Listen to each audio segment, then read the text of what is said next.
নমস্কার বন্ধুরা, দিতির রান্নাঘর উইথ ব্লগ চ্যানেলে আপনাদের প্রত্যেককে স্বাগত। দেখুন, আজকে নিয়ে চলে এসেছি দুর্দান্ত স্বাদের একদম মাটন স্টাইল শঙ্কর মাছের কষা। তো আজকের এই শঙ্কর মাছ কষাটা আমি কিভাবে বানালাম চলুন দেখে নিন। আর গরম ভাতে এর স্বাদ সম্পর্কে তো বলার কিচ্ছু নেই। তো চলুন ঝটপট দেখে নিন। তো দেখুন বন্ধুরা, আজকের এই শঙ্কর মাছের রেসিপিটার জন্য আমি প্রথমেই শঙ্কর মাছটাকে একটু ম্যারিনেট করে নেব। তাই প্রথমেই দিয়ে দিচ্ছি পরিমাণ মতো লবণ,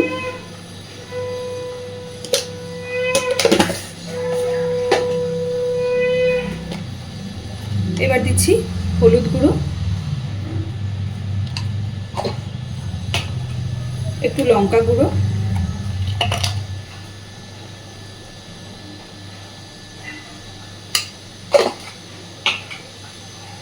আর দিচ্ছি খুব সামান্য পরিমাণে একটু সর্ষের তেল।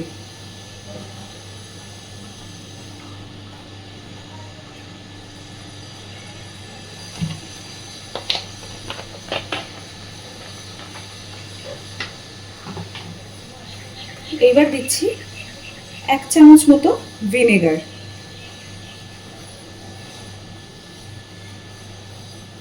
আপনারা কিন্তু চাইলে মাছটাকে ভেজেও রান্না করতে পারেন, এইভাবে ম্যারিনেট করে নিয়ে ভেজেও রান্না করতে পারেন। তবে আজকের এই মাছটা আমি কাঁচাই করব, মশলার সাথে পুরো কষে নিয়ে রান্না করব। দুভাবেই করা যায়। এইভাবে কাঁচায় শঙ্কর মাছ একবার এইভাবে করে দেখবেন, মাটন খাচ্ছেন না শঙ্কর মাছ খাচ্ছেন বুঝতেই পারবেন না। লেবুর রস থাকলে লেবুর রস ব্যবহার করতে পারেন, আর তা না হলে এইভাবে ভিনেগারও দিতে পারেন। তো খুব ভালোভাবে মাছটাকে মেখে অন্তত মিনিট 15-20 থেকে আধা ঘন্টা এইভাবেই রেখে দেব। কড়াইতে তেল গরম হতে দিয়েছি, আর এইদিকে দেখুন আমি একদম মাংসের মতো করে আলু বড় বড় করে কেটে ধুয়ে রেখেছি। তো সবার আগে আমি আলুটাকে একটু ভালোভাবে ভেজে নেব। তো তেলটাকে ভালোভাবে গরম করে নিই। তেল সুন্দর গরম হয়ে গেছে, আলুগুলোকে দিয়ে দেব।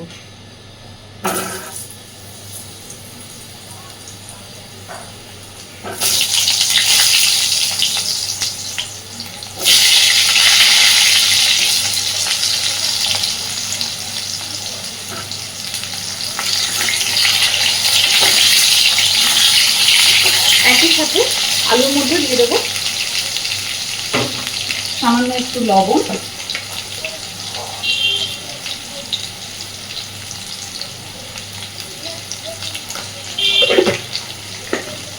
আর দিচ্ছি সামান্য একটু হলুদ গুঁড়ো।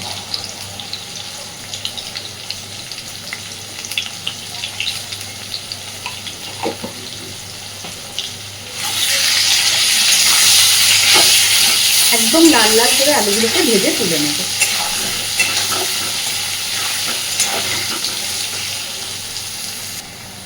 আলু খুব সুন্দর করে ভেজে নিয়েছি, দেখুন একদম লালচে করে আলুগুলো ভেজে নিয়েছি। এইবার আলুগুলো সব তুলে নেব।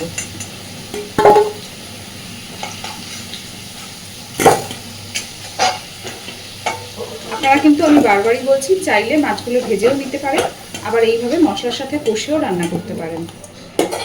কড়াইতে যথেষ্ট পরিমাণে তেল আছে।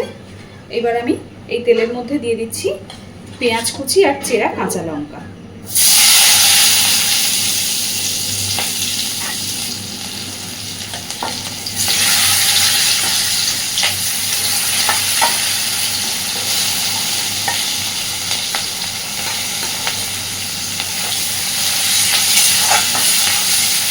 পেঁয়াজ কাঁচা লঙ্কাটাকে সুন্দর করে ভেজে নেব।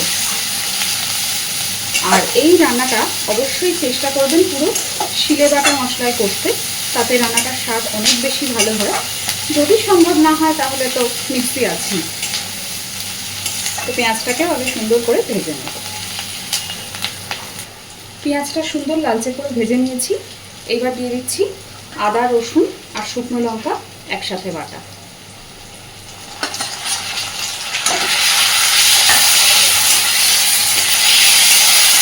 আদা রসুনের কাঁচা গন্ধ চলে যাওয়া পর্যন্ত আবারও মশলাটাকে একটু কষে নেব ভালো করে।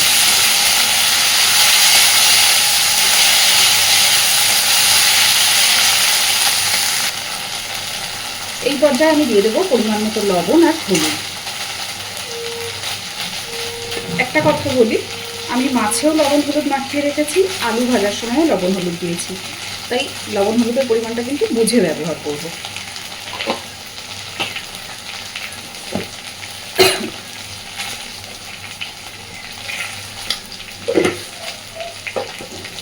বাটা লঙ্কা তরকারিতে ব্যবহার করলে একটু বেশিক্ষণ সময় ধরে লঙ্কাটা যদি একটু মশলার সাথে কষানো যায়, তাতে করে কিন্তু লঙ্কার ঝাল ভাবটা অনেকটা কেটেও যায় আর তরকারিটাতে সুন্দর একটা কালারও আসে। তাই একটু সময় নিয়ে মশলাটাকে সুন্দরভাবে ভাজতে থাকবে। মশলা কষে মশলা থেকে সুন্দর তেল ছেড়ে গেছে। এইবার দিয়ে দিচ্ছি জিরে বাটা।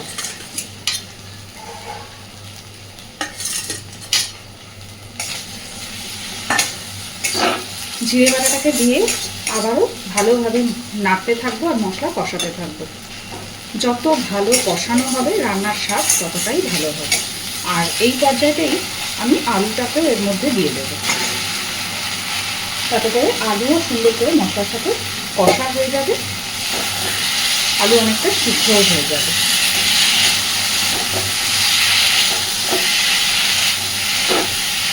খুব ভালোভাবে নেড়ে নেড়ে সব কিছুকে কষিয়ে নেব।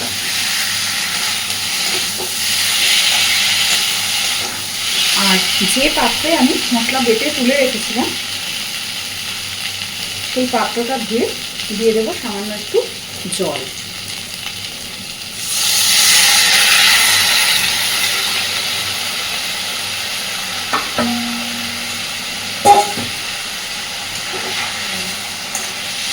পুরো জলটা শুকিয়ে তেল ছাড়া পর্যন্ত আলুর সাথে মশলা কষাতে থাকবে। আমি প্রথমেই বলেছি, একদম মাটনের স্বাদ আনতে গেলে কিন্তু এই রান্নাটাতে কষানোটার উপরেই রান্নার স্বাদ আসবে। তাই সুন্দর করে কষিয়ে নেব। দেখুন আলু কষাতে কষাতে বেশ সুন্দর কষা হয়ে গেছে, মশলা থেকে তেল ছাড়তে শুরু করেছে। এই পর্যায়ে আমি ম্যারিনেট করে রাখা মাছটা এর মধ্যে দিয়ে দেবো।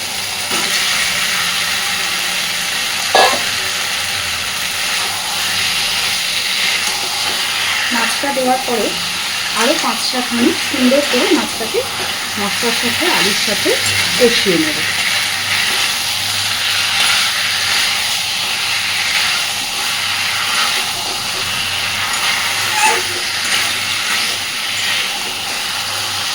যত ভালোভাবে মাছটা, খুব বেশি জোরে জোরে নাড়লে ভেঙে যাওয়ার সম্ভাবনা থাকবে, তবে এই মাছ খুব একটা ভাঙে না। একদম যেভাবে আমার মাংস কষাই সেইভাবেই মাছটাকে কষাতে থাকবে।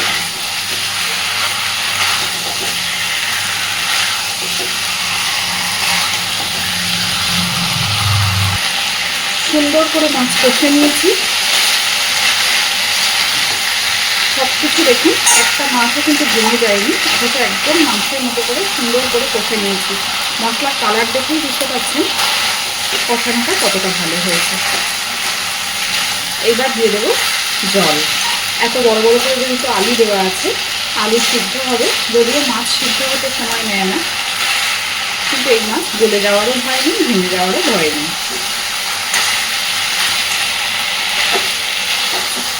দিয়ে দিচ্ছি পরিমাণ মতো জল।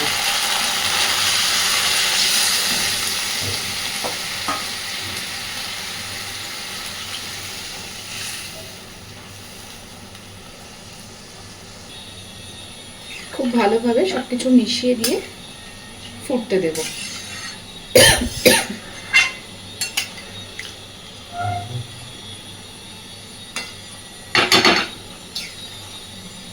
একদম গ্যাসের ফ্লেম বাড়িয়ে দিয়ে যত ভালো করে ফোটাবো তত ভালো। তো গ্যাসের ফ্লেমটাকে একদম ফুল ফ্লেমে রেখে ফুটতে দেবো। এবার দেখুন জল অনেকটা শুকিয়ে গেছে আর সব কিছু কিন্তু সুন্দর সিদ্ধও হয়ে গেছে। একটা আলু শুধু কেটে একটু দেখে নেব, দেখতেই পাচ্ছেন খুব সুন্দরভাবে সিদ্ধও হয়ে গেছে। এইবার আমি গ্যাসের ফ্লেমটাকে একদম কমিয়ে দিয়ে এইভাবে আরও মিনিট 2-3 রেখে দেবো, তাতে করে ওপর থেকে পুরো তেল ভেসে উঠবে। আর এই পর্যায়েতেই আমি দিয়ে দিচ্ছি খানিকটা গরম মশলার গুঁড়ো। তবে এখানে একটা কথা বলি, আজকে আমার পক্ষে বেটে গরম মশলা দেওয়াটা পসিবল হলো না, কিন্তু চেষ্টা করবেন বাটা গরম মশলা দিতে, তাতে এই রান্নার স্বাদ কিন্তু অনেকটা বেড়ে যায়। তো এবার আমি দিয়ে দিচ্ছি গরম মশলা গুঁড়ো।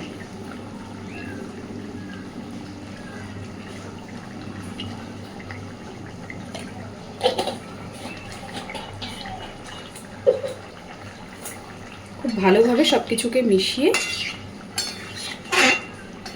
একদম লো ফ্লেমে মিনিট 2 আরও এইভাবেই রেখে দেবো, 2-3 মিনিট।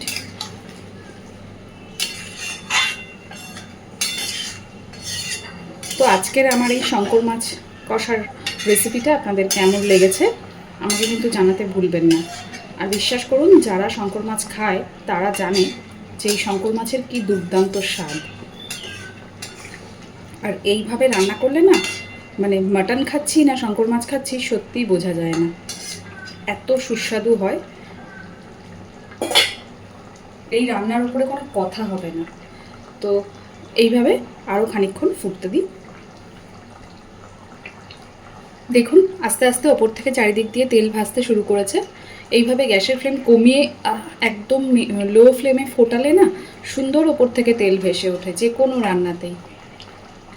দেখতেই পাচ্ছেন দেখতেও কতটা লোভনীয় হয়েছে, তার মানে বুঝতেই পারছেন খেতেও কতটা লোভনীয় হবে। তো চলুন আজকের মতো টাটা। আর প্লিজ আমার চ্যানেলটাকে লাইক, শেয়ার এবং সাবস্ক্রাইব করে আমার পাশে থাকতে ভুলবেন না। এতক্ষণ আমার সাথে থাকার জন্য অসংখ্য ধন্যবাদ।